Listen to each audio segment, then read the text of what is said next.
Berteriaklah di depan air terjun tinggi. Debam suaranya memegahkan telinga, agar tidak ada yang tahu kau sedang berteriak. Berlarilah di tengah padang ilalang tinggi. Pucuk-pucuknya lebih tinggi dari kepala, agar tidak ada yang tahu kau sedang berlari. Termenunglah di tengah senyapnya pagi, yang kicau burung pun hilang entah kemana, agar tidak ada yang tahu kau sedang termangu.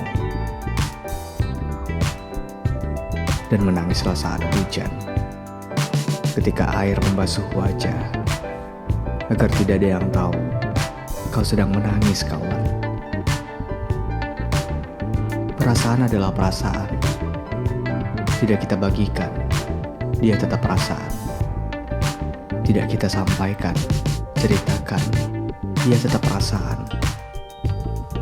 Tidak berkurang satu helai pun nilainya, tidak hilang satu daun pun dari tangkainya. Perasaan adalah perasaan. Hidup bersamanya bukan kemalangan. Hei, bukankah dia memberikan kesadaran betapa indahnya dunia ini? Hanya orang-orang terbaik yang akan menerima kabar baik. Hanya orang-orang bersabarlah yang akan menerima hadiah indah.